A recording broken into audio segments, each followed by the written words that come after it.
Sí, porque acá es como tarde también. Ujú. Son las 8 de la noche.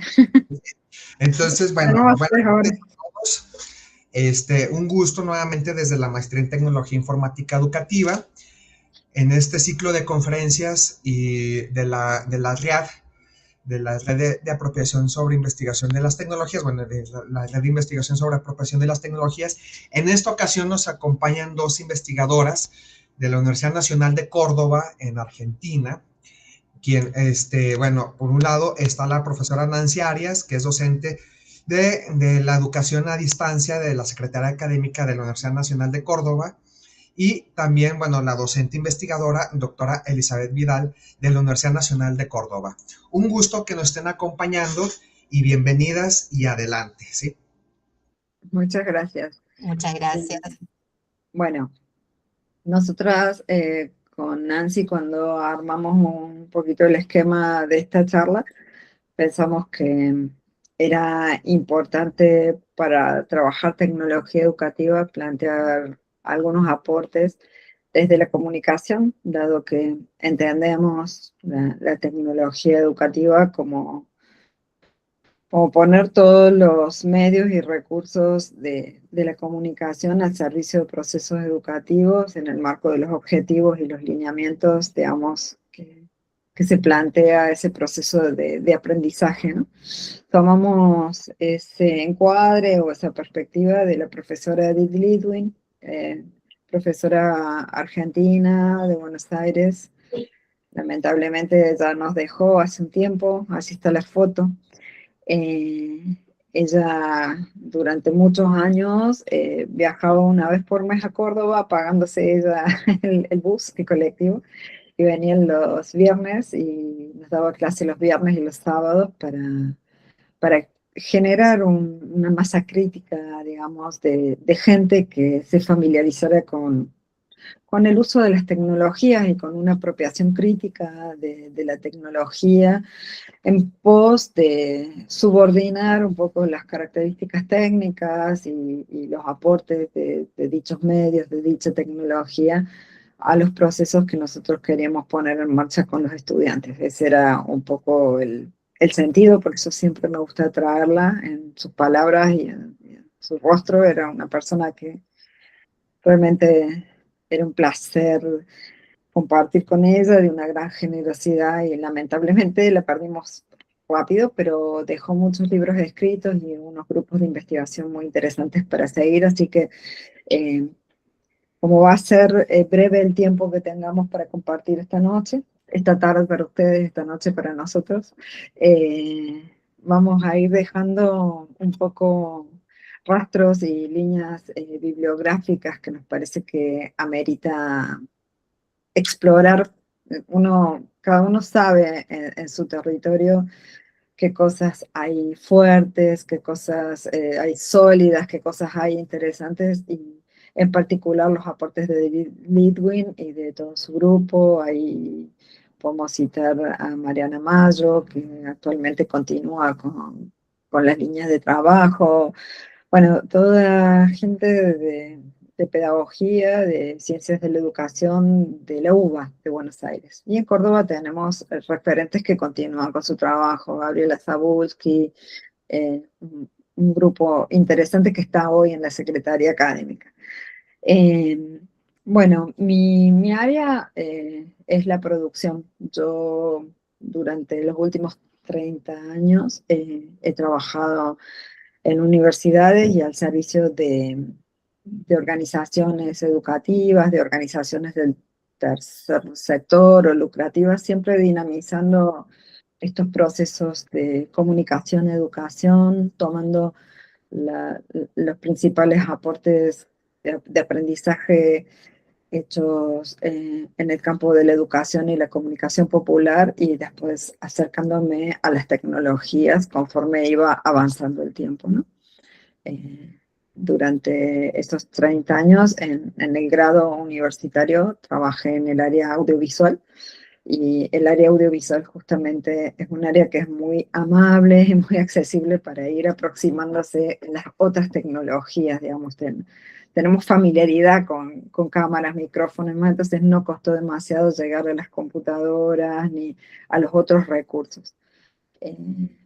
Desde este lugar y desde la Universidad de Córdoba hemos conducido procesos importantes de capacitación en tecnologías de la información y la comunicación a un gran número de maestros. O sea, hemos estado a cargo de esos operativos de incorporación de tecnología, de TICs, como le llaman, de la comunicación y la información a maestros de toda la zona centro, y hemos supervisado operativos en el norte del país, etcétera. Siempre nos gusta trabajar mucho con la extensión universitaria, con lo que la universidad puede brindar fuera.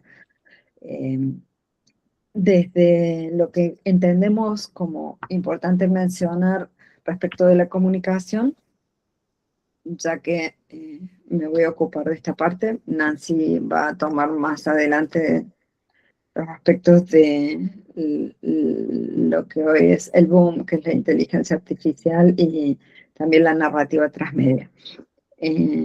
Decirles que para nosotros hablar de comunicación implica, o trabajar desde la comunicación, implica fundamentalmente preocuparnos más por los procesos que ponemos en marcha que no solamente por los productos. Tenemos una mirada más, más compleja de la comunicación. Siempre apelamos a una maestra argentina que desarrolló toda su producción académica a partir del 76 en México. Se llama Mabel Piccini, quizás todos ustedes la hayan oído nombrar. Estaba en la unidad de Xochimilco de la UNAM. Y ella lo que hizo respecto de hacer su aporte crítico a la comunicación fue problematizar, discutir y debatir con el esquema clásico de emisor, mensaje, receptor. Decir que ese modelo no servía, que ese modelo había sido pensado para explicar la comunicación entre máquinas y no entre personas, y que si bien había emisores y había receptores y había canales, separaba sobre dos, por lo menos, confusiones ese modelo. Suponía ese modelo que el lenguaje es neutro, de alguna manera, no daba cuenta de los reveses, de las complejidades, de lo que significa realmente trabajar con lenguajes, y asumía a receptores de alguna manera pasivos, digamos, sin posibilidad de respuesta. Aquello que en su momento era, bueno, más complicado de comprender, hoy los medios que disponemos nos muestran que justamente que hay producción de sentido, producción de significado, tanto en la emisión como en la recepción. Hoy tenemos comunidades de receptores, colectivos, y tenemos la posibilidad tecnológica de que esos receptores, o de que esos destinatarios, o de que esos interlocutores actúen y conformen comunidades y construyan sus propios sentidos, sus propios conceptos en torno a lo que reciben, digamos. Esto no significa pensar en la hegemonía de los receptores, ni pensar que somos todos iguales, ni que tenemos la misma posibilidad de participar y de ser escuchados en estas redes, sino que quizás podemos visualizar que o dar cuenta de algunas dimensiones que hacen esta complejidad que mencionaba Mabel Piccini, tomando los aportes de la semiótica, de la lingüística y de un montón de disciplinas que nos habían permitido ver y pensar el funcionamiento de los discursos en una sociedad, ¿no? Ella planteaba la dificultad de hablar simplemente de textos o de mensajes, y nos posibilitaba el concepto, o tomaba de Foucault y de serie de intelectuales del discurso, la idea de discurso como un elemento situado, histórico, la posibilidad de pensar que lo que nosotros decimos no es lo mismo que lo que otros escuchan, que se escucha y se interpreta desde las propias trayectorias, los propios recorridos, las propias competencias. Decir que lo que yo digo es lo mismo que lo que el otro escucha es desconocer esas trayectorias y desconocer la diversidad que significa en ese intercambio productivo y lingüístico, donde se disputan a veces más cosas que un simple mensaje. Decir que lo que un emisor dice es lo que circula por un canal de comunicación y lo que otros interpretan es negar las condiciones de poder que se manejan alrededor de los discursos. Eh, por eso la perspectiva de la cual nosotros nos valemos para pensar y entender y comprender los procesos de comunicación tiene que ver con tomar aquella idea de... eh, no vamos todavía por ahí. Vamos en todo caso por los aportes de Verón, pero los menciono simplemente, no los despliego. Verón es otro intelectual argentino que también tuvo su desempeño en Europa y en distintos lugares, que habla de la dimensión productiva de los lenguajes y habla de que estamos inmersos en una especie de semiosis infinita, digamos, donde los discursos o las producciones discursivas tienen que ver con las condiciones de quien emite, con las condiciones de quien recibe y con las condiciones de circulación. Entonces, pensar procesos de tecnología educativa, incorporación de tecnología educativa, desconociendo a veces a nuestros receptores, desconociendo las trayectorias, desconociendo los perfiles de usuarios que vamos a tener del otro lado, o no conociendo cuáles son las condiciones de circulación en las que nuestras intencionalidades de comunicación van a circular. eh, Se hace difícil, digamos, pensar en el éxito de esas iniciativas, ¿no? Se hace difícil intervenir en esas situaciones. Lo que nosotros pensábamos también apelando a Roberto Bonesprecher, que es también un colega argentino que escribió La Red Comunicacional cuando era incipiente la existencia de una red, la escribió hace mucho tiempo, pero pensaba que la comunicación podía entenderse como un conjunto de intercambios que se suceden en el tiempo y que construyen y constituyen la red discursiva de una sociedad. Y esa red discursiva está compuesta por prácticas productoras de sentido. Esas prácticas productoras de sentido no son solamente resultado del uso óptimo de las reglas de la sintaxis y de la semántica del lenguaje, sino que no hablamos solamente de textos, hablamos de imágenes, hablamos de memes, hablamos de publicidad, hablamos de distintos tipos de imágenes, hablamos de imágenes publicitarias, hablamos de arquitectura, de múltiples discursos que circulan en esa red, en esas semiosis infinitas que planteaba Verón, y que se manifiestan en discursos de distintos agentes sociales. Roberto ahí toma un poco a Verón para construir esta definición, pero también toma a Bourdieu, porque hablando de los recorridos, de las trayectorias de nuestros destinatarios, la teoría de los campos de Pierre Bourdieu, que no sé si la han trabajado ustedes ya en alguna de las materias que vienen viendo, si es un autor que ustedes utilizan habitualmente, imagino que sí. En las ciencias sociales es bastante conocido y si no, se los recomiendo. Eh, Bourdieu va a tratar de definir el funcionamiento de lo social, bueno, desde la sociología, esa ciencia que trata de explicar por qué los hombres se comportan como se comportan, los hombres y las mujeres, por supuesto, por qué los seres humanos nos comportamos como nos comportamos en todo caso, Iba a decir que la sociedad se organiza en una suerte de topología de lo social y que esa topografía social está definida, digamos, por las distintas posiciones que ocupan los agentes en los distintos campos. Va a decir que la sociedad está atravesada por distintos campos, el campo cultural, el campo económico, el campo social y demás. Y que el comportamiento de estas personas, sus modos de actuar en la sociedad, están determinados por las posiciones que esas personas ocupan en los campos. ¿Mm?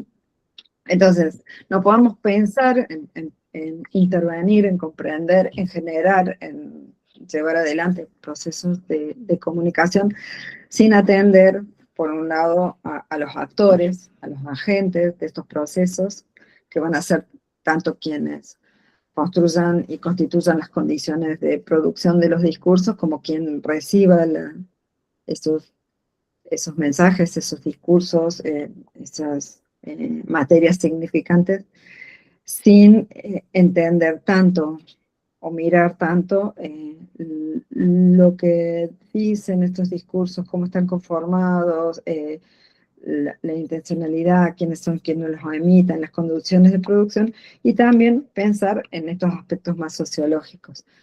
Entonces, esa, esa definición o esa manera de comprender la comunicación nos sirve no para decir palabras raras ni para complejizar con categorías complejas, sino simplemente para darle la densidad y la complejidad que tiene eh, el hacer circular, el poner en marcha procesos de comunicación.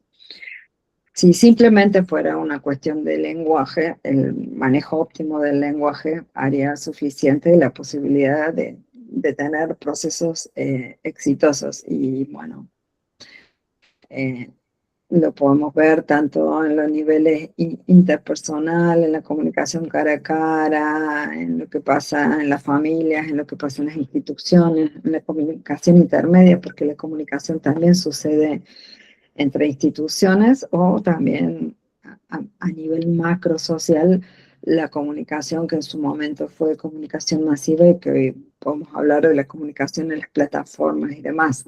Nada más distante de decir que lo que uno dice es exactamente lo que el otro escucha y si no, bueno, veamos el mundo. Veamos en dónde estamos justamente hoy metidos, ¿no? Y hacia dónde vamos. Entonces, nos parece interesante también traer la ayuda y la colaboración, pero sí me pongo muy teórica, pero me parece que no hay práctica sin teoría. Justamente Bourdieu habla de las prácticas sociales. La educación es una práctica social, la comunicación es una práctica social, y, y es desde ahí que uno interviene. Y cuando uno cree que la teoría es una carga o un peso, justamente se está perdiendo lo mejor que le aporta la teoría, que es la posibilidad de ser reflexivo y de hacer metaanálisis de lo que hacemos y de preguntarnos en todo caso por qué estas gestiones que hicimos no fueron lo suficientemente efectivas, cómo podríamos pensarlas, cómo podríamos mejorarlas, cómo podríamos profundizarlas, ¿no?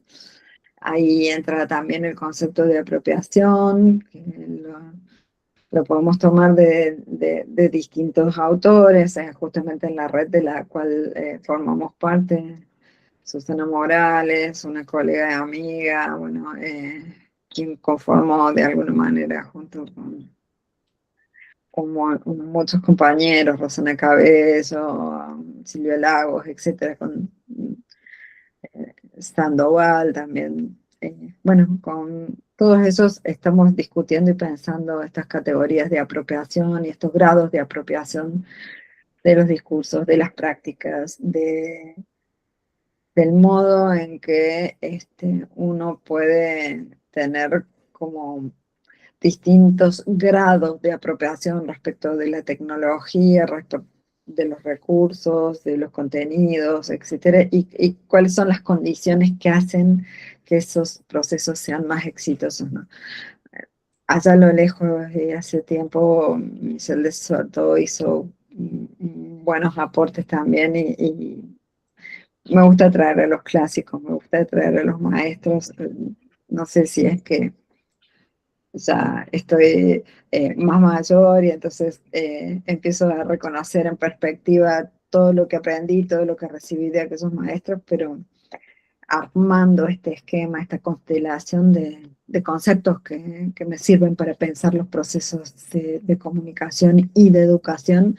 este, Esta vez elegí ir como muy, muy a las fuentes, ¿no? Entendiendo que, bueno, que los conceptos más actuales están más emergiendo y más disponibles y la verdad que volviendo a escuchar ayer o antes de ayer algunas conferencias de homenaje que hicieron, por ejemplo, a Mabel Piccini, muchos de sus alumnos en Xochimilco, digo, cómo hace la diferencia no solo la cantidad de contenidos que tenés, ni la actualidad de esos contenidos, sino la manera de interpelar esos contenidos, la manera de preguntar, la manera de emocionar, la manera de afectar a los alumnos. Y escuchar a esos alumnos, hoy profesionales de una gran trayectoria, y ver lo que Mabel hizo en ese recorrido, con esa interpelación, me hace volver a traerla, ¿no? Por ejemplo, a nosotros también en Córdoba, en Argentina, hubo una persona que marcó muchísimo nuestra formación en comunicación y fue justamente Marita Mata, donde quien explicaba en su momento que justamente la comunicación no debía verse solamente desde un aspecto instrumental, no debía, eh, esto también lo compartían con Huergo y con otros autores, digamos, que no debían confundirse los procesos de comunicación con los medios, no debía confundirse allá lejos, en el tiempo lo decía también Pascuali, otro profesor interesante, Antonio Pascuali, pararse en el lugar relacional de la comunicación, ¿no? En lo que se construye a partir de la comunicación. Entonces Marita decía que la comunicación es una dimensión de lo social, ¿no? Y esa dimensión, a través de esa dimensión de lo social y de ese conjunto de intercambios se procesan identidades, normas, valores, intereses, se acumulan saberes y poderes, ¿no?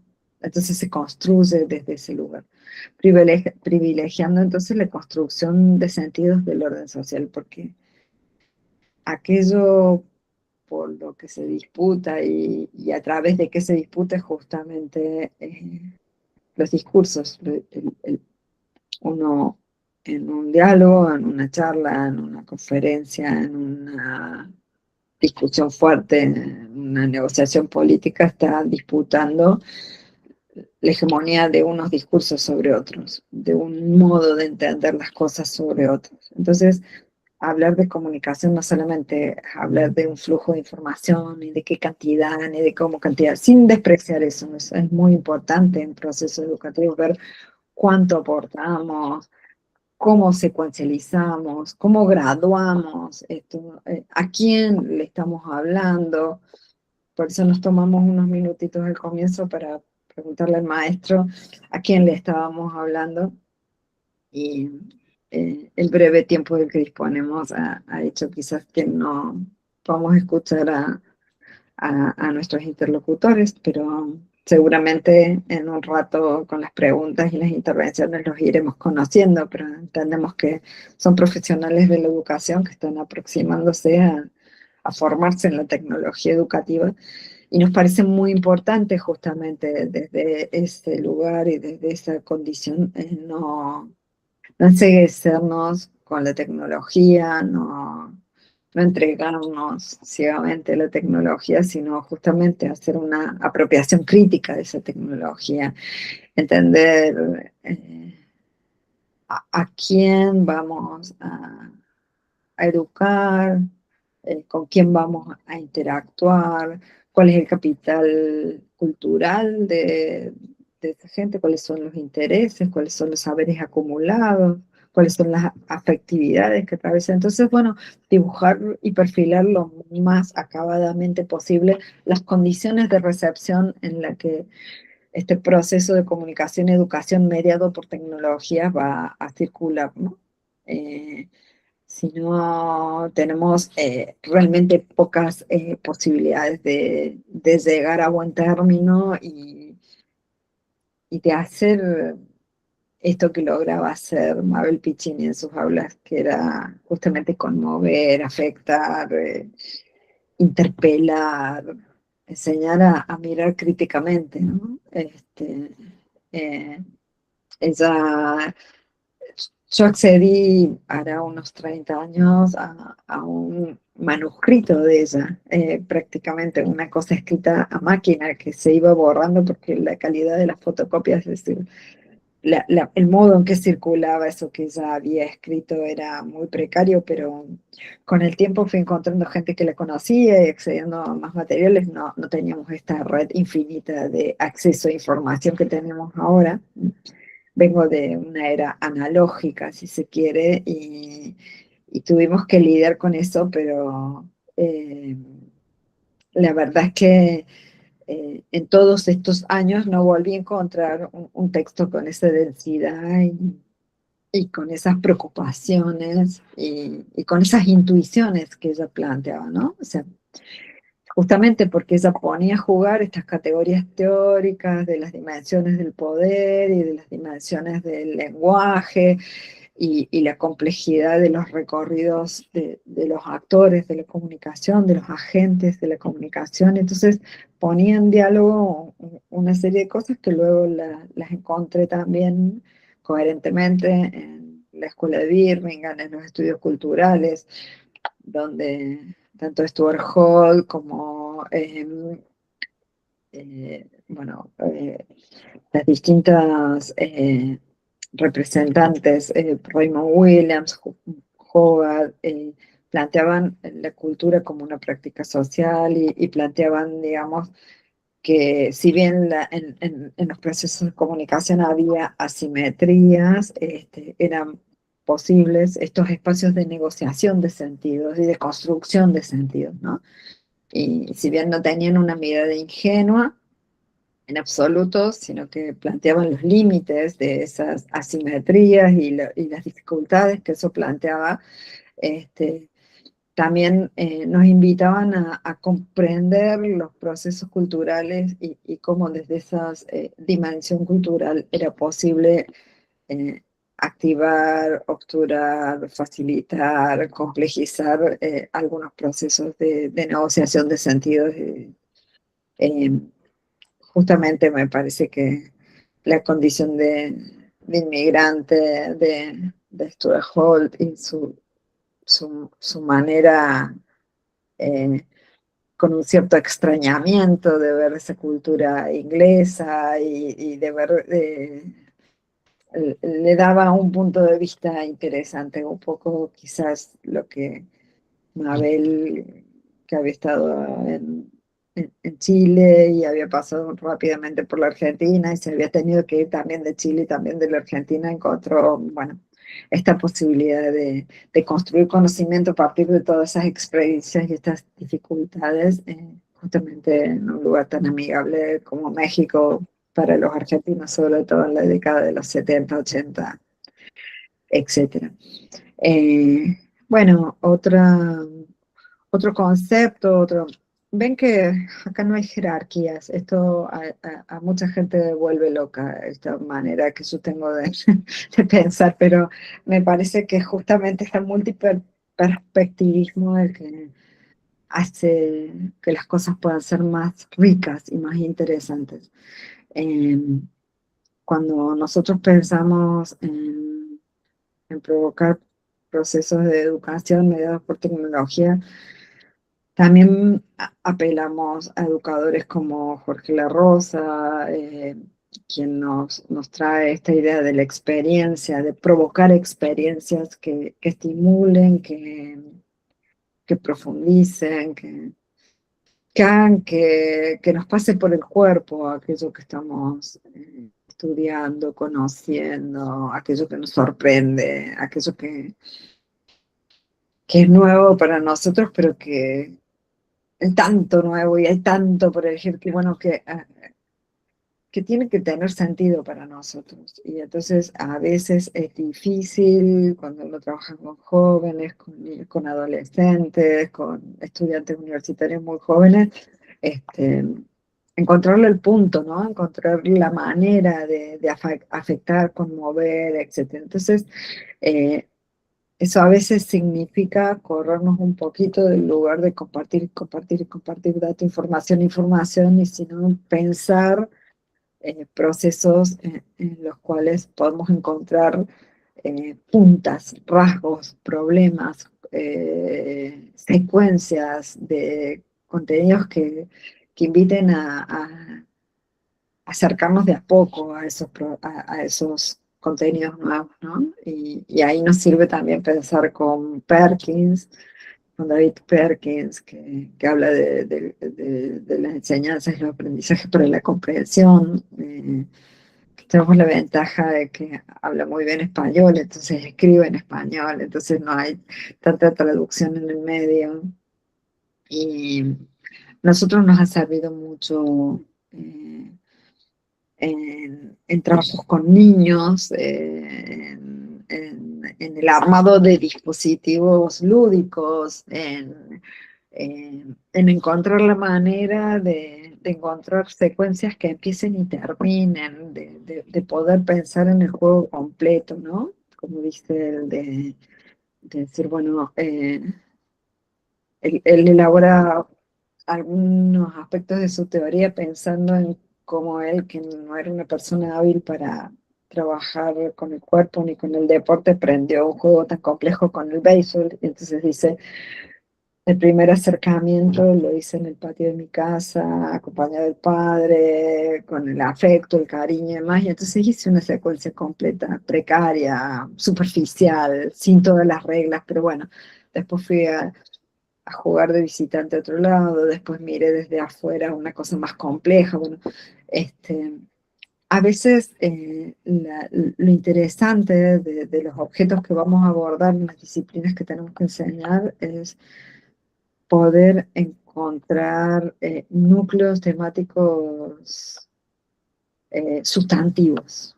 Es decir, cuando hace unos años yo decidí que ya habíamos capacitado muchos maestros y que a veces no, no era tan divertido y que a veces no veíamos inmediatamente los logros porque no terminábamos de saber qué hacían con eso que nosotros les brindábamos, armamos unos grandes proyectos de extensión y empezamos a trabajar con niños de 3 4 y 5 años para enseñarles cómo funcionaba el lenguaje audiovisual. Entonces encontramos nada más que 3 elementos. Dijimos, no vamos a hablar de todo, no los vamos a poner a ver películas, no los vamos a poner a imitar, a hacer películas ni a jugar con una cámara. Entonces encontramos secuencias, encontramos, identificamos lo sustantivo de eso, ¿no? El espacio, el tiempo, el movimiento. Y encontramos 3 o 4 juegos y armamos esos juegos y bueno, tengo el orgullo de decir que en 10 años llegamos a más de 120.000 niños, que los niños disfrutaron un montón de eso, que esa feria que armamos con esas estaciones y con esas secuencias, eh, fueron muy bien recibidas, dieron cuenta de las expectativas de estos interlocutores que eran niños, que también se engancharon grandes, medianos, o sea, digo, cuando algo es interesante y está bien planteado, tiene distintas posibilidades de abordaje desde distintos públicos, ¿no? Eh, bueno, un poco por ahí también pensar esta idea de la cognición distribuida de Salomon, parece súper interesante pensar en lo que aporta Gabriel Salomon, es decir, cómo los procesos de cognición se distribuyen en las comunidades, con el otro, con los medios y las tecnologías, es decir, cómo se reparte, cómo se distribuye esa, eh, esa cognición, digamos, ¿no? No es solamente el objeto de estudio y el sujeto que debe aprender y sus capacidades, sino todas las mediaciones y todas las distribuciones posibles en ese entorno sociohistórico en el que vamos a participar. Entonces, conocer esas características y entender a qué otras cosas podemos apelar y a quiénes otros podemos hacer jugar para enriquecer esas comunidades de aprendizaje, creo que aporta muchísimo a la calidad de estas interacciones educativas. Bueno, corto acá, que me parece que ya llevamos un ratito y no quiero monopolizar. En todo caso, les pido a los colegas que nos están escuchando que dejen planteadas algunas inquietudes que puedan haber surgido en el chat, o para no olvidarse, luego las pueden formular verbalmente, interrumpiendo, porque no somos tantos y vamos a poder dialogar, pero digo para que no se les pierdan y tomen nota de aquello que quieran que charlemos o ampliemos, y les cedemos la palabra a Nancy ahora, a mi compañera y amiga. Gracias, Liz. Sí, los invitamos a todos a dejar aquí en el chat las preguntas que quieran hacer y bueno, y una vez que terminemos con estas breves exposiciones, poder dar lugar también a algún intercambio, consultas, opiniones, reflexiones, etcétera. Adelante, jóvenes, si tienen alguna duda, ya saben, pueden ir dejándolas plasmadas en el chat. Bien. Mientras ustedes van dejando allí sus preguntas, vamos a comenzar voy a tomar de lo que nos explicaba Liz, una partecita, digamos, que tiene que ver con la idea de la didáctica transmedia. Y ahí vamos a empezar a ver desde dónde toma aportes esta didáctica transmedia, que viene justamente de esta idea de jugar el juego pleno, de la cognición distribuida, de que no aprendemos solos, de que aprendemos en un entorno. Nos quedó de nombrar a McLuhan, que había quedado allí también. Sí. Él habla del ecosistema mediático, ¿no? Y de qué significa enseñar y aprender con la tecnología hoy. Liz decía, o nos contaba recién, cuando rastreaba estos textos de Mabel Piccini y de la dificultad en acceder. Hoy tenemos un acceso prácticamente ilimitado a bibliotecas ilimitadas, lo cual también genera problemas de acceso. También genera esta infoxicación o infotoxicación, depende qué autores le dan distintos nombres, pero básicamente es eso, ¿no? Habiendo tal cantidad de información, hace que el acceso a esa información o el acceso a información relevante sea cada vez más dificultosa. Y en este sentido, también lo que decía más temprano Liz, pasamos de este modelo de comunicación tradicional, de un emisor que envía un mensaje, un receptor, y que supone que, como decía, lo que el emisor dice es lo que el receptor entiende, y que a lo sumo puede haber ruidos en el canal, o que no esté claro el referente, o que haya un problema en el código. Y pasamos de esa idea de comunicación a una comunicación mucho más compleja, no porque este viejo modelo ya no tenga nada que explicar. Aún sirve, aún nos basamos en este tipo de modelos, pero sí somos conscientes que esto solo no explica todas las complejidades de la comunicación. De una comunicación que además en la sociedad mediatizada, donde, bueno, Van Dijk, Jenkins, y antes, como decía Liz, McLuhan, y todos van a hablar de esta sociedad donde lo real, antes decíamos lo real y lo virtual se han fusionado como si lo virtual no fuese también parte de lo real.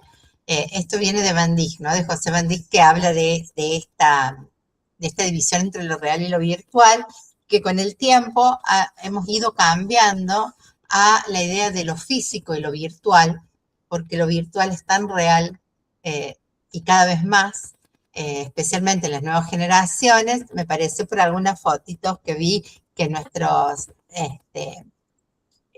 colegas acá escuchándonos, hay gente bastante joven entre ellos y ellas, la identidad, el yo virtual y la vida virtual de cada persona va tomando cada vez más peso y lejos está de ser una categoría alejada. Incluso hay muchos trabajos hoy en día, muchos autores que están trabajando sobre la virtualidad y sobre esta idea de los fierros de la virtualidad. O sea, la virtualidad, esta idea de la nube que tenemos, quizás en los mismos términos, ¿no?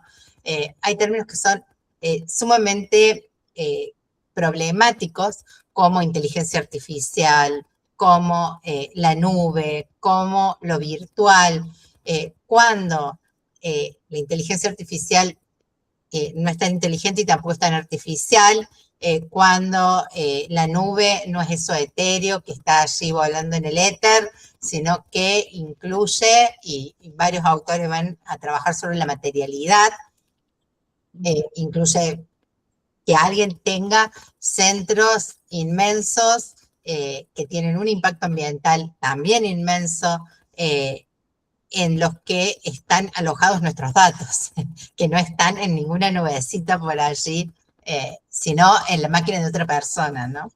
Entonces esa idea de la separación entre lo real y lo virtual se ha ido cada vez más alejando y estamos entonces hablando de presencialidad virtual cuando hablamos de educación a distancia y de poner el cuerpo, ¿no? Acá estamos a tantos kilómetros de diferencia, a tantas horas también en el día, en nuestro día de diferencia, y poniendo el cuerpo. Entonces hay una cuestión de la corporalidad también en lo virtual. Todas estas sucesivas capas que van problematizando la cuestión de la comunicación han hecho que pasemos de esa comunicación lineal a una comunicación reticular. De esa comunicación de uno a uno, de uno a muchos, como intenta representar el modelo aquí con el niño. Algunos, como decía, vi que eran muy jóvenes, quizás no recuerden el pregón de los canillitas. Nosotros le decimos canillitas acá, no sé, allá en México cómo le llaman al vendedor de diarios, que bueno, ya prácticamente han dejado de existir y los kioscos de diarios se han reinventado como cafés, como bar al paso, etcétera, etcétera, por lo menos en nuestra ciudad.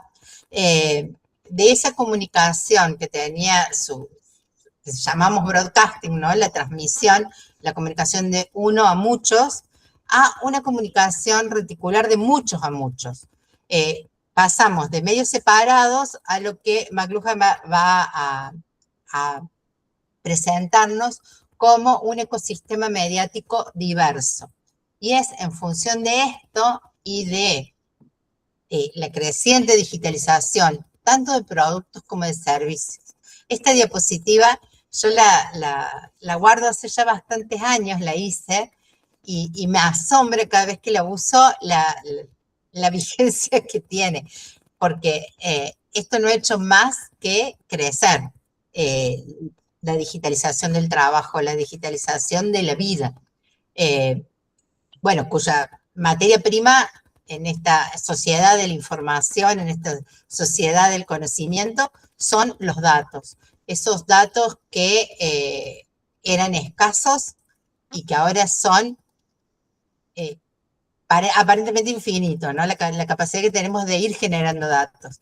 Y para eso la agencia de estos dos entes, valga la redundancia, el Big Data y la inteligencia artificial, que han venido a generar esta sociedad mediatizada, esta sociedad en donde los algoritmos van cobrando cada vez más importancia en nuestra vida y donde hacen que este tipo de tecnología nos configure o configure nuestra existencia de determinada manera. Es una tecnología que no es neutra, es una tecnología que es de una manera que se presenta, tanto la inteligencia artificial como las tecnologías digitales y demás, como la única forma, y acá nos gusta siempre con Liz traer a Zhou Hui, el filósofo chino, que nos habla de la diversidad cultural, ¿no? Ay, perdón, ¿alguien quería preguntar algo? Se abre el micro Raúl está con el micrófono abierto, quizás. perdón, pensé que quería preguntar algo. Decía que Zhou Hui nos va a hablar también de la tecnodiversidad, ¿no? De pensar a la tecnología no como un universal tecnológico, o sea, que hay una sola forma de ser de esa tecnología, sino que, y bueno, en esto el italiano, Berardi. Alessandro Barico, Vale. cuando nos habla, claro, cuando en The Game va a presentar por qué llegamos a esto, ¿no? ¿Por qué llegamos a este tipo de tecnología? ¿De dónde veníamos que necesitamos este tipo de tecnología?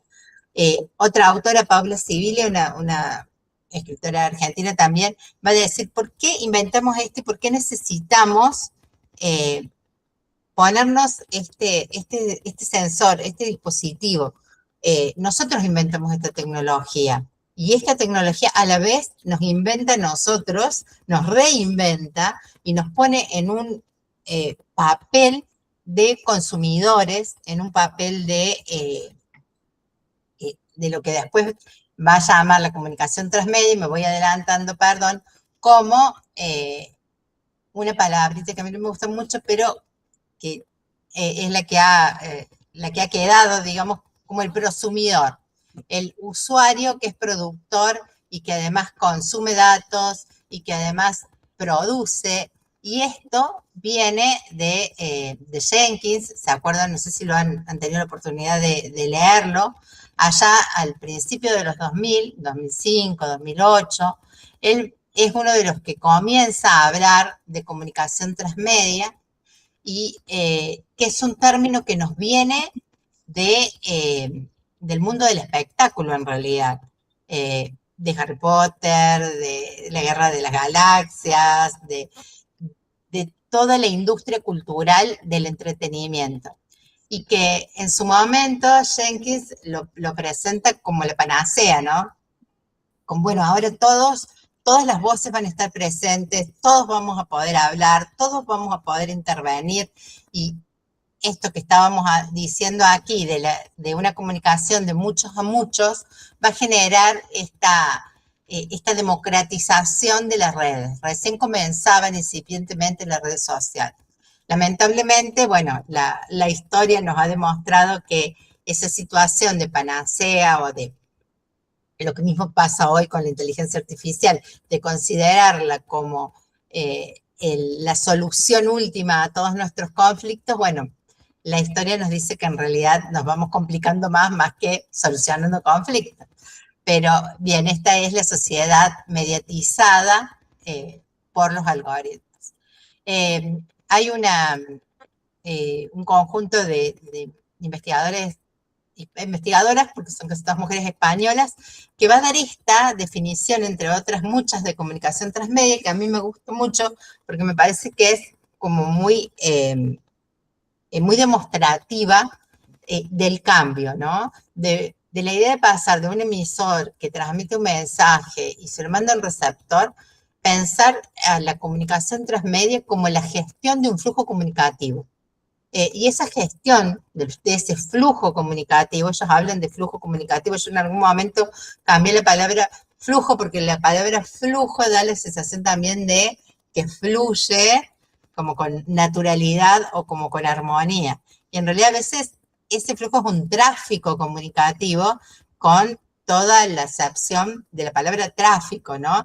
Que nos relaciona al caos, que nos relaciona a lo que está fuera de las normas, que tiene también todo ese background, las palabritas que, como decía, creo que era Roxana, bueno, no me acuerdo qué autor es la que comentaba que las palabras son como caramelos, se les pegan, se les pega mucha pelusa en el camino. Bueno, a las palabras también, la palabra tráfico tiene todo eso, que me hace pensar que a veces es mejor que flujo para representar esta forma de comunicación global y prácticamente ubicua, o sea, al mismo tiempo en todos lados.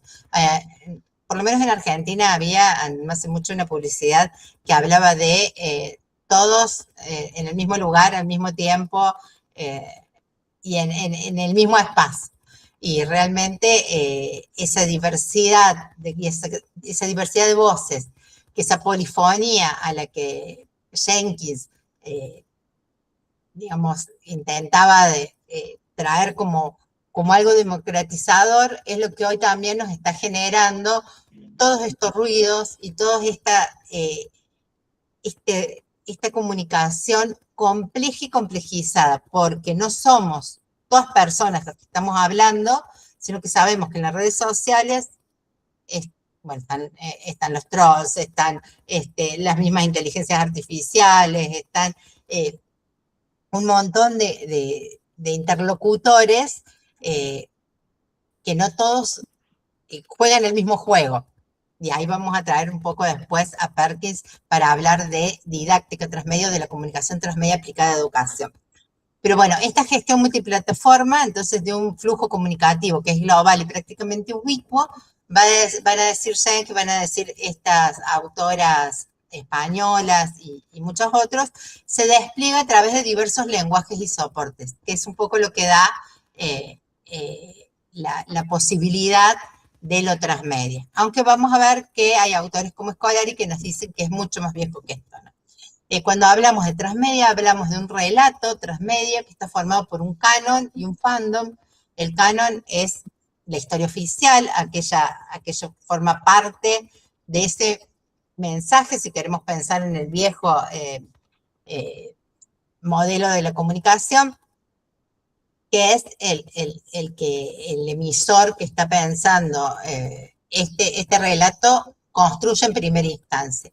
Y el fandom es, en este cambio del broadcasting a lo transmedia, es aquella parte de ese universo transmedia que se genera a partir de los consumidores, que ya no son solo consumidores, sino que son estos usuarios productores, que en principio van a llamar prosumidores y que se han intentado diversos autores nombrar de distintas maneras. Una de las últimas opciones la traía el mismo Scolari como translectores. Somos lectores, pero a la vez somos autores de lo que estamos leyendo y estamos como fans de esa lectura, engordando ese universo narrativo, y por lo tanto eso es el fandom, ¿no? La palabra fandom viene de allí, de fans que escriben. Y esto viene porque la historia cuenta, no sé si es una leyenda urbana a esta altura, pero que una fan escribe una historia. Ustedes, no sé si en México también usan mucho, acá las chicas usaban hace unos años, estoy hablando de hace 10 años más o menos, sobre todo chicas adolescentes, una aplicación que se llamaba Wattpad, que en realidad lo que hacían era escribir novelas o pequeñas historias que en general eran refritos de historias que ya existían, y a partir de eso surge una precuela, secuela de Harry Potter, que en principio desde la editorial, digamos, intentan judicializar esa situación, derechos de autor mediante y demás, hasta que se dan cuenta que en realidad tienen gente trabajando gratis para ellos y comienzan entonces a generar la mayor posibilidad de que esos escritos creados por fans formen parte oficialmente de ese relato transmedia. Por eso es que yo les comentaba que lo transmedia viene desde la industria cultural y lo toma tanto el periodismo como la educación como el marketing. Y van a encontrar, si ustedes ponen narrativa transmedia, van a encontrar un montón de de páginas o de textos o de referencias relacionadas al mundo del marketing, ¿no? Y al poder utilizar diversos lenguajes y diversos formatos. Y aquí la palabra experiencia, que también al ser tan tomada por el mundo de los negocios, digamos, ha sido una palabrita que también se le ha pegado mucha pelusa como a los caramelos de mi ejemplo anterior, y es que la experiencia de la que nos hablaba la Rosa, que nombraba Liz más temprano, esa experiencia que es eso que me pasa, que me traspasa y que al traspasarme se lleva algo de mí, me trae algo de otros y lleva algo de mí al otro con quien sigo comunicándome. Entonces, ese nivel de experiencia es tan distinto a la experiencia que nos vende el mercado hoy, que todo tiene que ser una experiencia. Una ida al restaurante tiene que ser una experiencia, una salida al cine tiene que ser una experiencia.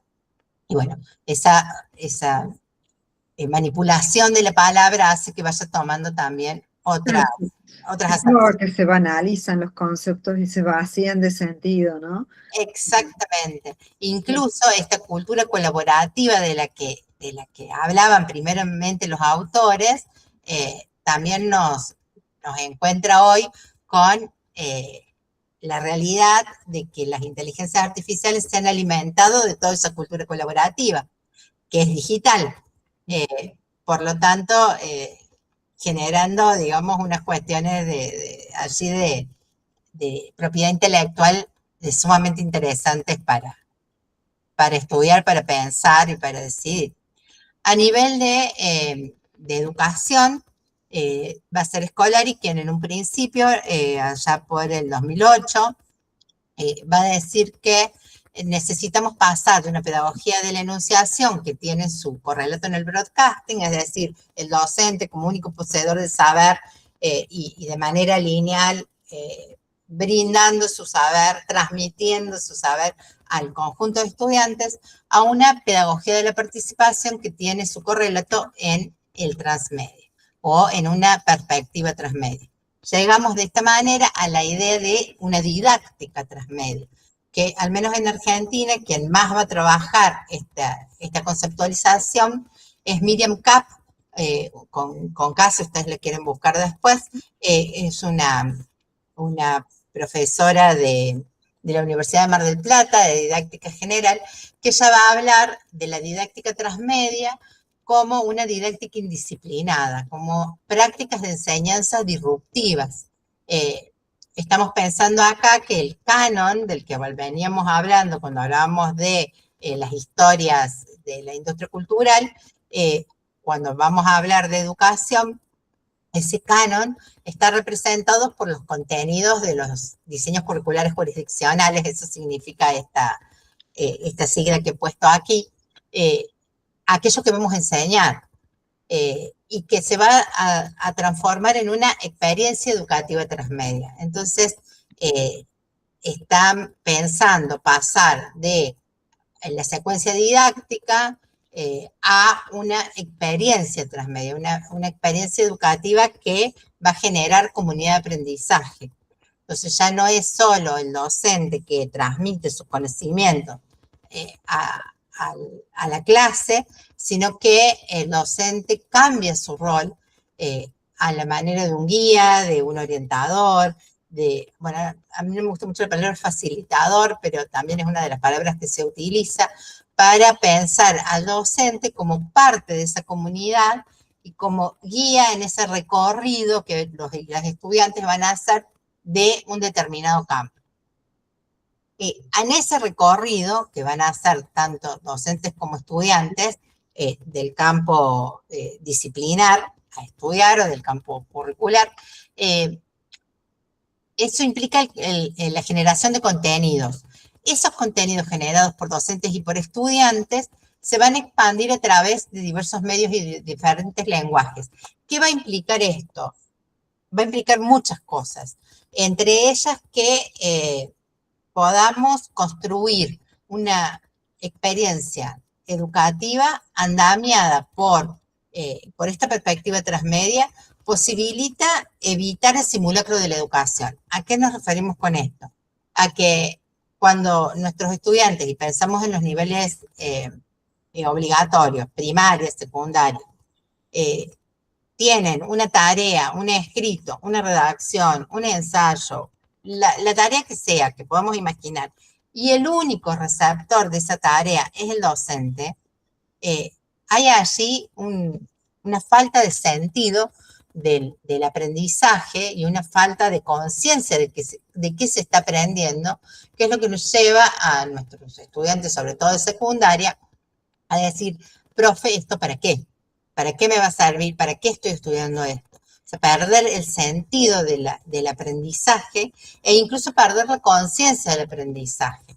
Yo les sabía decir a mis estudiantes, estuve muchos años en secundaria, en educación secundaria, estudiantes de alrededor de 15 años, digamos, entre los 12 y los 17, y yo les decía, el aprendizaje es lo que ustedes se llevan y nadie se los puede robar nunca. Una vez que ustedes se apropian de un aprendizaje, ese aprendizaje es de ustedes para siempre. Y realmente eso hacía que los estudiantes cobraran sentido de lo que estaban aprendiendo, ¿no? Porque ya no es aprender para aprobar. Bien, esto también, algo que siempre les traigo a mis estudiantes, hay dos cosas, las dos son importantes, aprender y aprobar. Si yo no aprendo, ¿puedo probar? Sí, puedo probar, puedo hacer trampa, puedo haber tenido suerte, etcétera, etcétera, puedo probar. Ahora bien, me quedo sin el aprendizaje. Tengo los aprendizajes, pero no apruebo, también tengo un problema. Entonces, tengo que ver todas las herramientas que necesito como estudiante para aprobar y para aprender. Y ser conscientes de la generación de contenidos, tanto de los docentes como de los estudiantes, y que esos contenidos puedan circular, porque contenido que no circula es contenido muerto, como decimos en comunicación, que puedan circular en un contexto genuino, y es lo que tanto Maggio va a hablar como de la enseñanza poderosa, Rebeca Anijovic también van a hablar de las evaluaciones auténticas, es decir, de una evaluación que esté ligada al aprendizaje y que no sea algo totalmente despegado de la realidad del estudiante. Que no sea justamente, como decíamos recién, un simulacro, sino que podamos lograr que esta experiencia educativa tenga para esa comunidad de aprendizaje sentido. Para esto, bien, yo venía a presentarles rápidamente, porque yo veo que se me está agotando el tiempo, un dispositivo, que esto es parte de mi tesis de maestría, que todavía no la he terminado, en algún momento la tengo que terminar, pero básicamente lo que estoy planteando es pensar el diseño de experiencias educativas transmedia como un diseño en capas que, así como las capas de una imagen digital, se van superponiendo y que en esa superposición cobran sentido. Entonces, hablo de una capa narrativa, que es la capa de donde están los aprendizajes y los contenidos, que es la capa de pensar esta historia, que va a darle ese sentido al aprendizaje. A nivel de evaluación, cuáles son los objetivos de aprendizaje y los criterios de evaluación. Una capa mediática que tiene que ver con las plataformas y los canales donde se desarrolla esa experiencia, que tiene que ver con los medios. Y entonces acá la tecnología queda imbricada en la experiencia educativa y no es, como decía Barbero, no se trata la tecnología educativa de meter aparatitos a las aulas, es decir, y realmente, y es lo que Edith Litwin también va a plantear, cuál es la intención pedagógica de esta tecnología. Mi maestría para la cual estoy trabajando esta tesis se llama Procesos Educativos Mediados por Tecnologías, y hace poco escuchaba a Mariana Ferrarelli que decía, en realidad, ningún proceso educativo no está mediado por tecnología, o sea, todos los procesos educativos están mediados por una tecnología, sea el lenguaje. Sin lenguaje no hay proceso educativo y el lenguaje es una tecnología también. Así que bueno, el poder pensar esta capa mediática como parte del diseño de experiencias educativas nos lleva a a evitar ese uso instrumental de la tecnología que se aleja del sentido pedagógico. La capa de las experiencias. Cuando hablamos de experiencias, ¿qué experiencias quiero generar en mis estudiantes? ¿Qué experiencias quiero habilitar a mis estudiantes al aprender o al visitar o al recorrer este campo disciplinar que estoy presentando? Y acá entran a jugar los objetivos de evaluación, las capacidades fundamentales, las competencias, no sé cómo en México trabajan esta cuestión. Nosotros en Córdoba hablamos de capacidades fundamentales, otras jurisdicciones hablan de competencias, de habilidades, de destrezas. Y la capa de la participación, que es muy interesante poder pensar en los agrupamientos y en una mecánica de roles al modo de los videojuegos, al modo del juego, en realidad no solamente videojuegos, sino al modo del juego y de la gamificación. ¿Cómo va a ser esa mecánica de roles que va a hacer que nuestros estudiantes pasen por estas experiencias utilizando estos medios, estos instrumentos, estas plataformas, estos canales, para aprender este conjunto de aprendizajes y contenidos? ¿Qué contenidos van a producir? ¿Cómo los van a circular? ¿Cómo va a tener sentido para ellos? Y la capa de la evaluación, que es una capa transversal a todas, como han ido viendo en cada una de estas capas, yo estoy hablando de objetivos de evaluación, instrumentos de evaluación, evidencias de aprendizaje, etc. Mi invitación en este dispositivo es a pensar entonces experiencias educativas que sean realmente significativas para los estudiantes y que les permitan a los docentes pensar su rol, andamiarlo desde otro lugar y no desde la simple reproducción. Se acompaña de un mapa transmedia generalmente, y en esto sí me gustaría volver a traer a Scolari cuando él dice que uno de los transmedias más viejos que hay es el de la Iglesia Católica.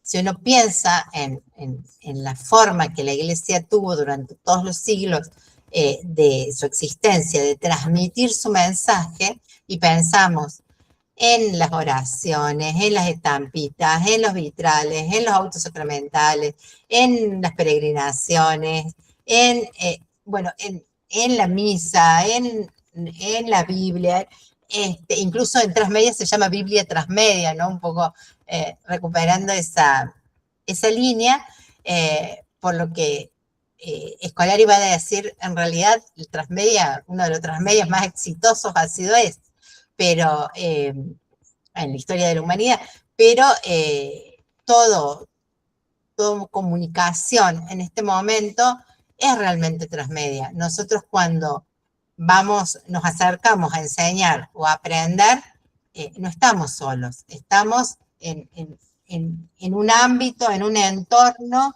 en un ecosistema mediático, en un entorno de cognición expandida, como veíamos recién de cogniciones que se cruzan medios, que tienen, Alvarelo va a hablar de lectura expandida. Esta palabra de expansión también está muy ligada a lo transmedia, y tiene que ver con conexión distribuida, no me salía la palabra recién para decirla, tiene que ver con que nosotros no somos los mismos que éramos cuando estudiábamos, quienes ya tenemos más de 50, digamos.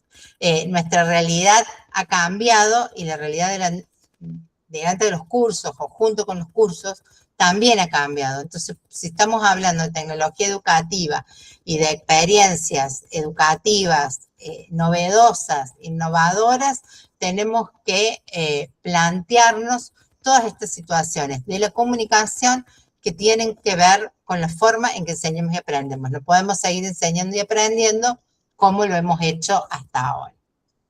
No sé si estoy muy pasada de tiempo, ustedes ya me dicen. Todo bien, maestra. Muy interesante, interesante. Bien, yo sí quisiera parar acá para dar lugar a las preguntas. Ok. Sí, bueno, a mí me gustaría dar una pequeña intervención.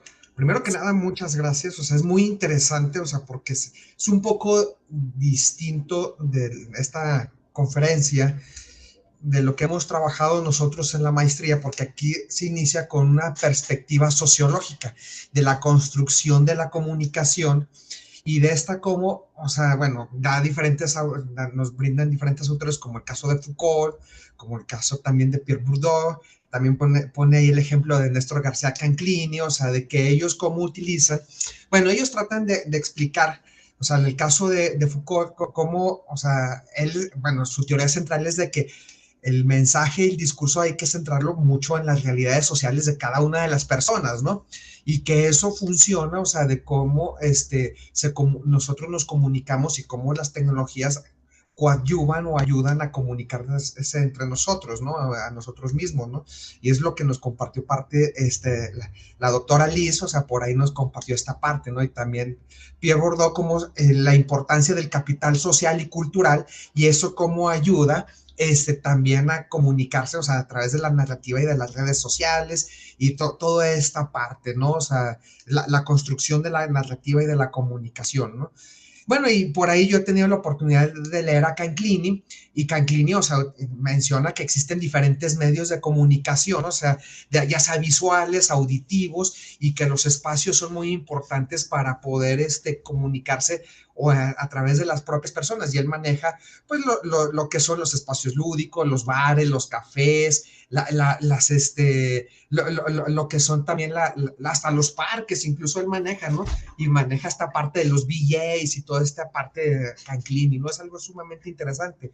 Y luego por ahí la doctora, bueno, la maestra Nancy ya empieza a hablar un poco más de alfabetización digital, ¿no? O sea, de cómo esta parte que sí es importante, yo creo que es una crítica, más a cómo todos nos volvemos parte de a través de las redes sociales y somos, pues sí, o sea, no solamente receptores, sino ya también funcionamos como parte de esa comunidad de decir y hacer la construcción. Y pues es un análisis bastante interesante. No sé si más o menos por ahí me imagino que va la conferencia. Y bueno, no sé si alguno de los estudiantes tenga alguna pregunta o algún comentario. Yo creo que sería muy importante escucharlos. Adelante, Alejandro. Hola, buenas tardes, buenas noches. Mi pregunta es así acerca de qué estrategias pedagógicas recomendarían ustedes.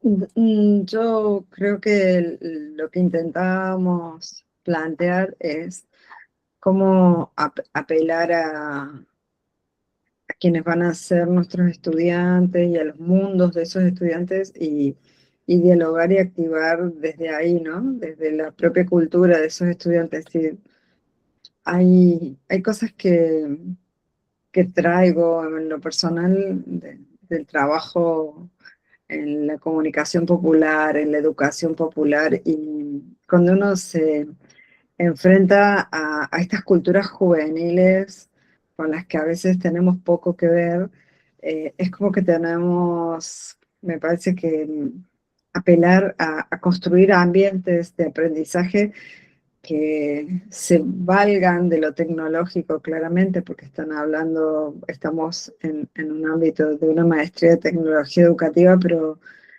ampliar, expandir todas las posibilidades de interacción, porque nuestros estudiantes ya están todo el día frente a pantallas y están todo el día frente a dispositivos tecnológicos Y me parece que lo que tenemos que hacer es un esfuerzo por aproximarnos a sus intereses, a sus entornos, y de ahí diseñar como un poco a medida, aunque suene un pedido exótico o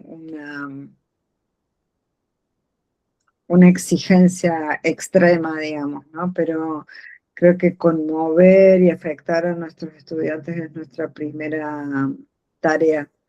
Y esto necesariamente pasa por conocer cómo son sus ámbitos, sus culturas, sus intereses y partir desde lo que el otro sabe, ¿no? O sea, porque si no tenemos una distancia muy grande entre el rollo con el que nosotros venimos y la expectativa del otro, ¿no? Hay unos contenidos, una currícula, un deber ser, etcétera, pero hay múltiples maneras de hacer circular esos contenidos para convertirlos en aprendizajes. O sea, si vamos a simplemente distribuir información y garantizar con que, bueno, escuchen lo más cercanamente posible a aquello que les decimos, a lo que a ellos les recibe, o sea, no alcanza porque tenemos que habilitar competencias y habilidades en ellos en un mundo muy cambiante, muy rápidamente cambiante. Entonces, tenemos que trabajar sobre los contenidos y también trabajar sobre los modos de aprender, los modos de construir más aprendizajes, de generar autonomía, etcétera. Y además, perdón, en este momento de auge de modelos de inteligencia artificial y del uso de modelos de inteligencia artificial por parte de los estudiantes, y de todos, ¿no? No solo de los estudiantes, pero ¿cuál es nuestro rol como docentes? O sea, ya nuestro rol como docentes no puede ser nuestra forma de enseñar, nuestras consignas de evaluación, ya nada puede ser como era. Entonces necesitamos trabajar sobre el vínculo, básicamente, trabajar sobre lo que nos hace humanos, sobre diferenciarnos de un tutor de inteligencia artificial. O sea, un docente hoy no puede ser un transmisor. Solamente. O sea, trabajas esa dimensión de compartir información, pero hay que ver qué haces con eso, para qué haces eso.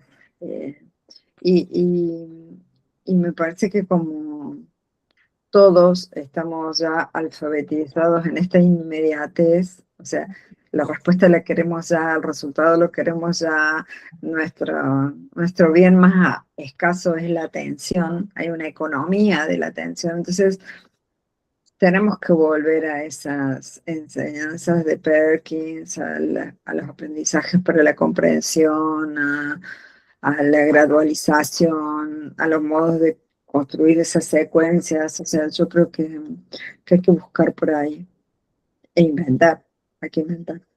Creo que no hay ya recetas. Creo que hay que buscar teorías que nos expliquen determinadas cosas y ver cómo eso se vehiculiza en procesos interactivos, realmente interactivos de múltiples interacciones, no interactivos de múltiples teclas que apretamos, ¿no es cierto? De muchos clics. No estoy hablando de muchos clics, estoy hablando de potenciar las interacciones. Ustedes son docentes, Los estudiantes los estudiantes son docentes. Así es, la mayoría son docentes. están trabajando. Uh-huh. Bien. No sé si con eso se respondió tu pregunta, Alex. Sí. Hay que volver a las bases de la educación. Gracias, Alejandro. E inventar Gracias a ustedes. algo acorde A las necesidades. que nos toca transitar, ¿no? Que son Ok, muy distintas. muchas gracias. Muchas gracias. ¿Alguien más? ¿Alguna duda, algún comentario extra que quieran hacerle a las doctoras? Bueno, la doctora y a la maestra. Adelante, Mayra, adelante. Adelante, maestra. Gracias, doctor Leonel. Buenas tardes. Miren, bueno, estuve escuchando atentamente y bueno, pues estas conferencias son importantes para nosotros como docentes porque muchos no estamos capacitados para impartir educación de acuerdo a la tecnología, ¿no? Y por ejemplo, con la situación de la pandemia, vino a enseñarnos que sí tenemos que estar preparados para implementar estrategias didácticas en las que utilicemos la tecnología educativa. Y, por ejemplo, me llamó la atención lo que comentó en la primera ponente, la doctora habló sobre las prácticas sociales y justamente pues yo imparto la materia de ciencias sociales. Y bueno, ahorita estamos en el tema del análisis de los pros, de los contras o de lo positivo y de lo negativo del avance científico y tecnológico y de las tecnologías de la información y de la comunicación. Y hacemos el análisis. Me llama mucho la atención cómo los estudiantes saben manejar redes sociales, saben manejar la tecnología, son diestros para eso, pero haciendo el análisis también se dan cuenta que, los propios avances tecnológicos en cuanto, por ejemplo, a la comunicación y a las redes sociales están ocasionando problemas como suicidios, como depresión, como aislamiento social, y se están generando situaciones y contextos en los que el derecho todavía no ha normado, no ha legislado. Entonces, bueno, pues yo creo que hablaba la primera doctora sobre la hegemonía de los discursos cuando existe la comunicación en una dimensión, bueno, en la dimensión social y la hegemonía de los discursos, porque pues creo que al final cada uno tiene sus propios argumentos y cada uno los defiende.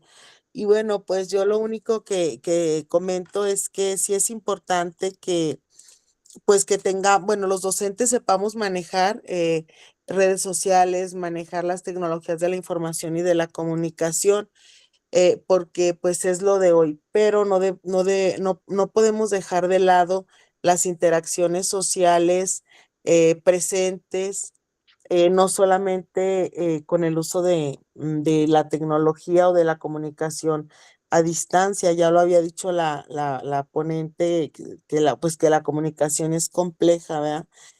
Pero pues bueno, yo creo que sí tenemos que retomar, o los maestros, hacer uso de las tecnologías, pero también retomar un poquitito de la educación tradicional, por lo menos para generar el diálogo dentro del aula, generar contextos críticos o donde los estudiantes puedan hacer crítica.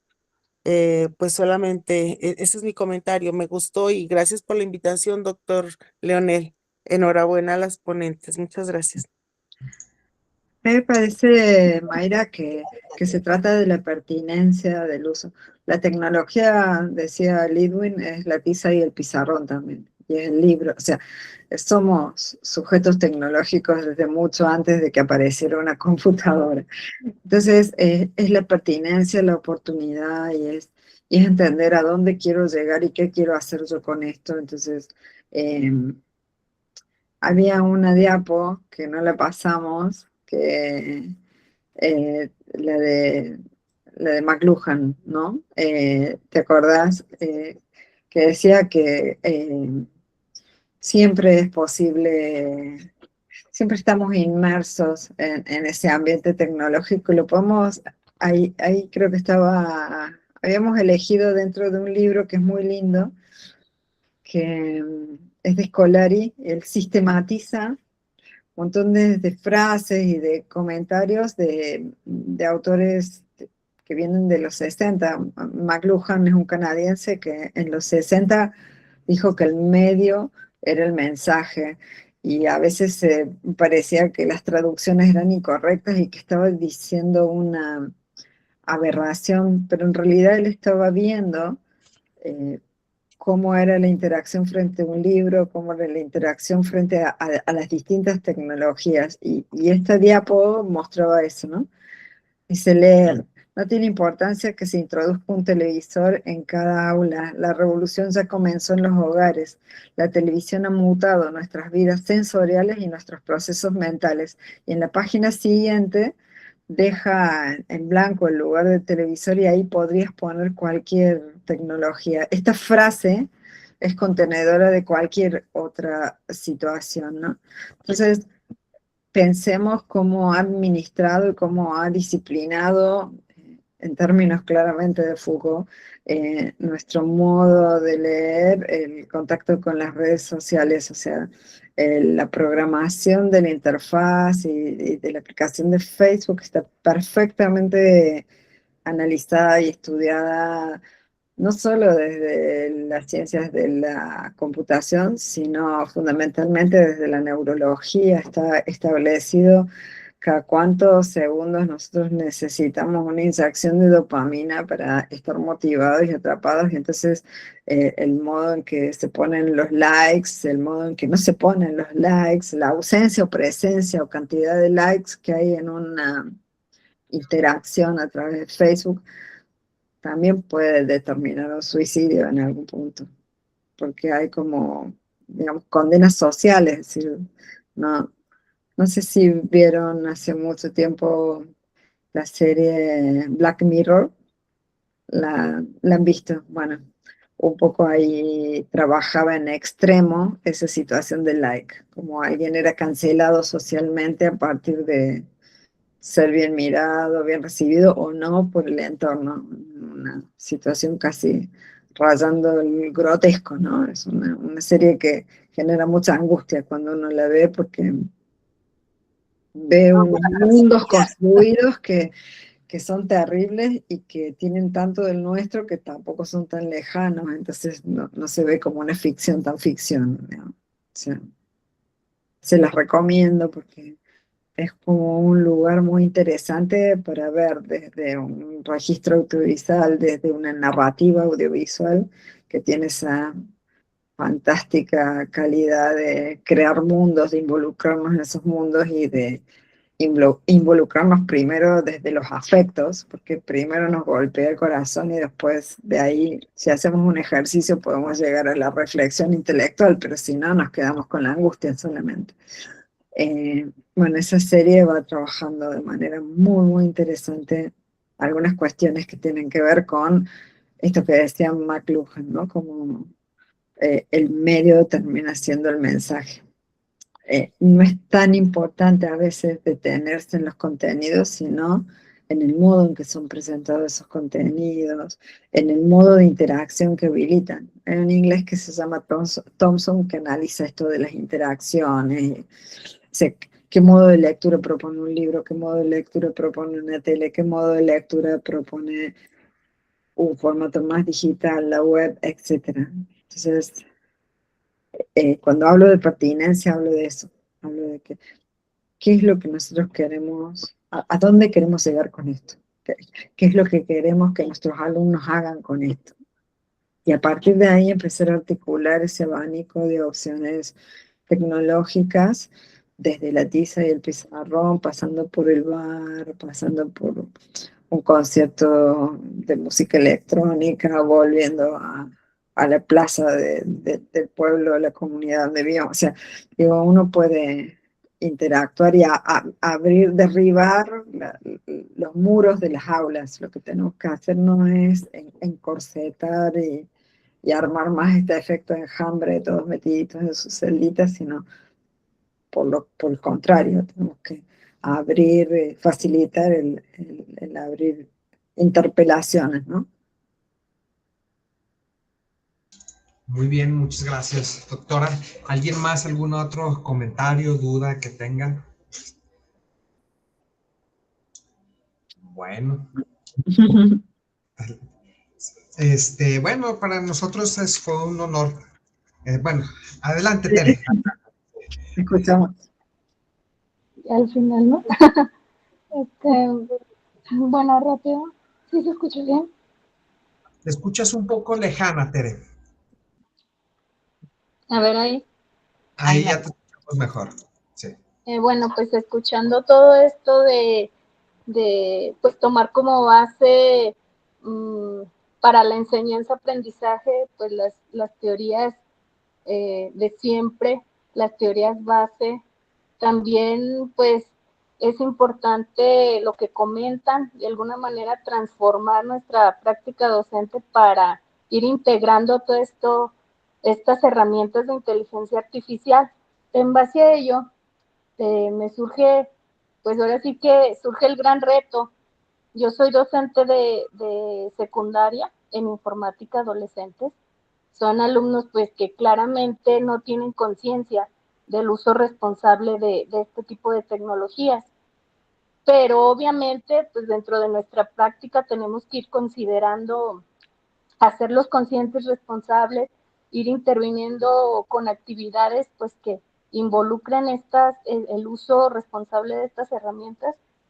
Y mi pregunta sería a ustedes, ¿qué consideran puedo tomar en cuenta, o en general los maestros, eh, para ir mediando en ellos el uso responsable y consciente de estas herramientas?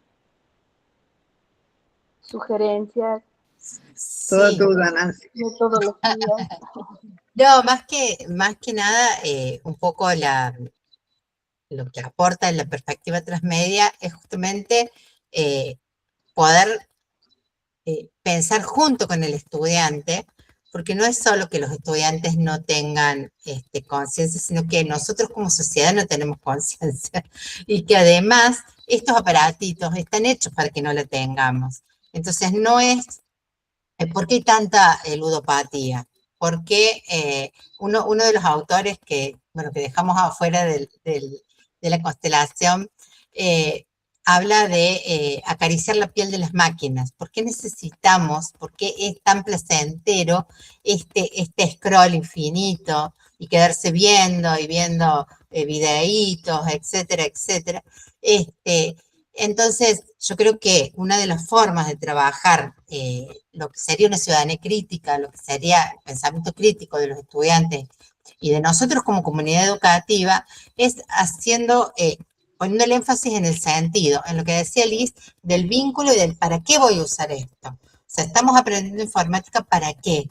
Voy a utilizar la tecnología para qué. Voy a traer un uso tecnológico al aula.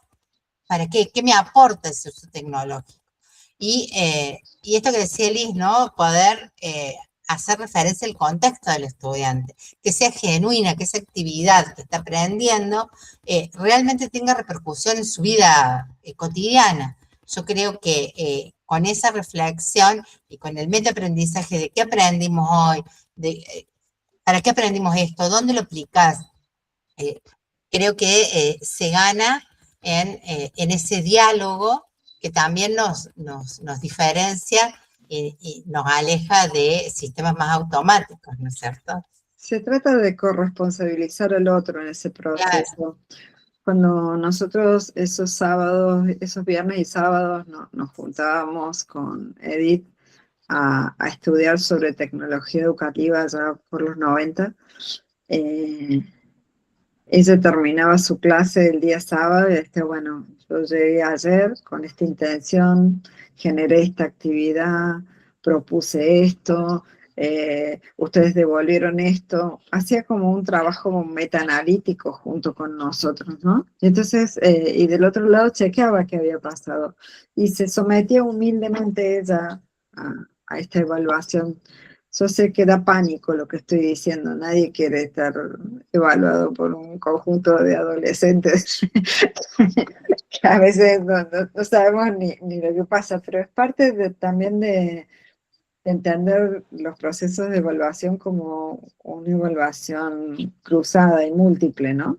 No es solamente evaluar nosotros a ellos, sino que juntos evaluemos la estrategia, que juntos evaluemos los aprendizajes.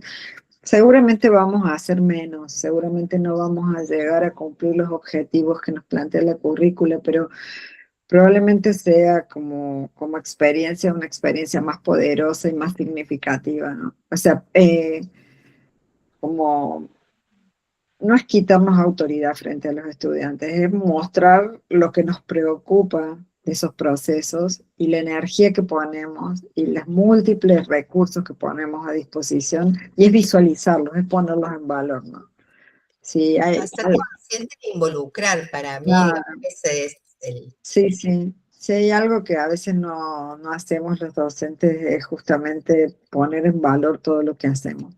Y me parece que parte del problema no solo es que políticamente la educación no está jerarquizada, económicamente tampoco, más, sino que, bueno, todo eso también va construyendo un sentido de que nos va ahora dando, ¿no? La fuerza, la energía, la autoestima, el valor, y a veces empezamos vencidos esos procesos, antes de que nos hayan vencido.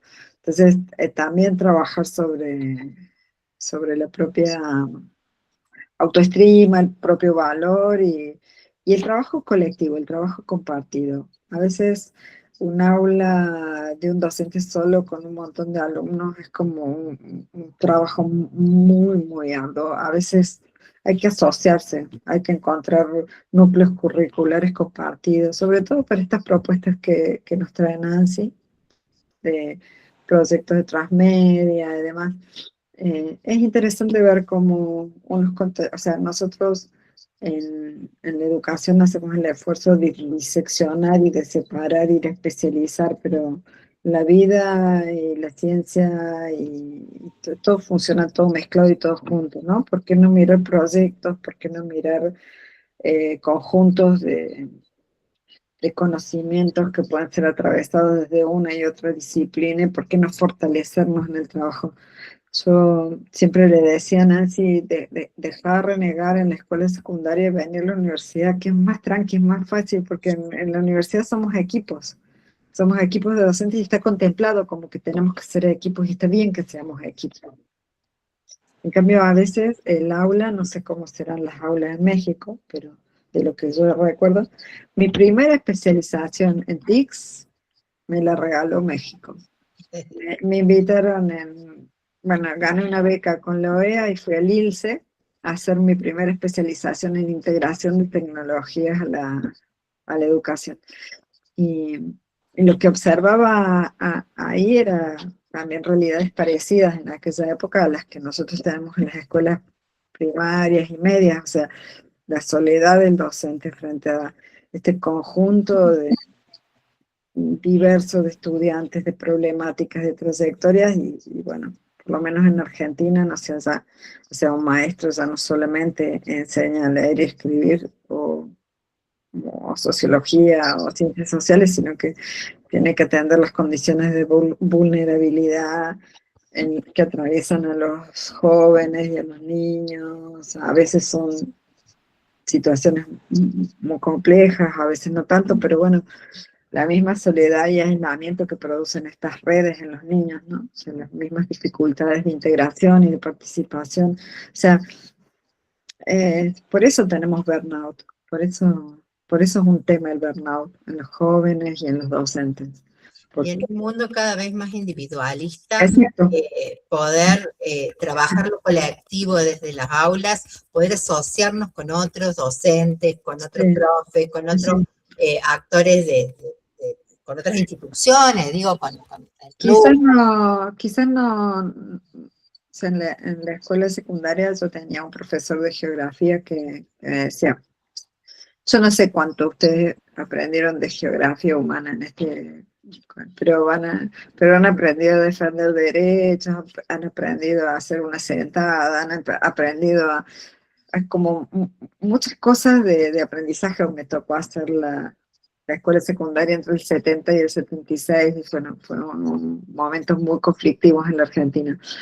Y la escuela era bastante conflictiva también porque dejaba permear todas estas cosas, entonces los problemas de la calle llegaban a la escuela, y entonces los estudiantes como jóvenes queríamos cambiar el mundo y queríamos que todo fuera mejor, y entonces hacíamos muchas de estas cosas, pero bueno, hay muchos más aprendizajes que solamente la escuela puede dar. El celular lo van a, como decía la diapo recién de la tele, el celular ya lo aprendieron afuera y el manejo tecnológico ya lo aprendieron afuera. La tarea quizás dentro del aula está en armar actividades lo suficientemente interesantes para canalizar esas habilidades hacia el avance sobre otros contenidos y sobre otros para qué, ¿no? Creo que va por ahí, Tere. Sí, muchas gracias. Excelente respuesta, muy completa. Tomar en cuenta siempre una planeación, el Sí, qué, cómo y para qué. exacto. ¿Y con quién? ¿Con quién? Buscan con quién. Muy amables, muy interesante esa parte de la necesidad de la alfabetización digital, ¿no? O sea, el uso consciente de las tecnologías y el para qué, ¿no? Bien lo comentó Nancy, por ahí también cierra muy bien la doctora en esta situación de que, bueno, está la tecnología, pero hay que usar el uso, hay que tenerla de una manera consciente, y es esta parte de la serie de Black Mirror, ¿no? O sea, de que hace la crítica, que es una crítica bastante fuerte hacia esta parte de cómo se hace la gente dependiente al uso de las redes sociales, a los likes, a varias cosas, ¿no? A varias cosas, ¿sí? Entonces, pues está por ese lado. No sé si hay algún otro comentario, alguna otra duda. Bueno, tal Bueno, parece. nos vamos a cenar entonces. Me voy a dar la oportunidad de leer el comentario de Carla. Dice, Sí. muchas gracias por todo este conocimiento que nos han compartido el día de hoy. Es un arduo trabajo el mantenernos, dentro de tanta diversidad tecnológica. Tomando sus comentarios y experiencias, seremos más profesionales y productivos tecnológicamente. El mejor de los éxitos siempre, y un saludo. Muchas gracias, Carla de la Torre. Aquí estamos, aquí están las doctoras y pues todos estamos, es difícil mantenerse actualizados frente a esta era tecnológica, ¿no? Bueno, ya para cerrar, voy a compartir las constancias que tenemos para nuestras ponentes. Muchas gracias. Aquí está, bueno, primero voy a leer la de la doctora Liz. Aquí está. Aquí está. La Unidad Académica de Docencia Superior de la Universidad Autónoma de Zacatecas, a través de la Maestría en Tecnología Informática Educativa, otorga la presente constancia a la doctora Elizabeth Vidal por impartir la conferencia Comunicación y Tecnología Educativa, Apropiación, Aprendizaje, Pleno, Didáctica, Transmedia e Inteligencia Artificial, el 25 de marzo del 2026. Firma la directora de la Unidad Académica de Docencia Superior, la doctora Glenda Mirtala Flores Aguilera, y un servidor, el responsable de la Maestría en Tecnología Informática Educativa, el doctor Leonel Rubalcaba Redondo. También tenemos, bueno, bajo ese mismo tenor, tenemos a la profesora Nancy Arias, que también es lo mismo, ¿no? En la Unidad Académica de Educación. Muchas gracias. Zacatecas, Bueno. Les otorga la presente constancia. Muchas gracias, y es un honor que nos hayan compartido este análisis más social del uso de la tecnología, las redes sociales y todo el efecto que puede tener en los diferentes ámbitos, tanto educativos, las redes sociales, etcétera, etcétera, y cómo puede llegar hasta un aislamiento, y lo mencionaba, ¿no? El esquema de burnout, ansiedad, depresión, etcétera, etcétera, etcétera, ¿no? Es muy interesante, muy interesante. Un gusto, gracias por la invitación. Gracias, y a disposición por cualquier consulta posterior. Exactamente. Bueno. Muchas gracias, y pues ya les haré llegar las constancias a través del correo electrónico, a través de la doctora Liz, Nancy, y bueno, pues ya con esto concluimos este evento. Hoy estuvo un poco menos concurrido, yo creo que tiene que ver por el horario, pero de todas maneras, muchas gracias. Muchas gracias por esta videoconferencia tan interesante. La verdad, a mí me gustó muchísimo. Gracias. Sí. Un gusto. Muchas gracias. Hasta luego. Chao. Gracias. Gracias, buenas tardes. Hasta luego, gracias, saludos. Hasta luego, Maya, gracias. Gracias, hasta luego, buena tarde. Buenas tardes. Adiós, muchísimas gracias.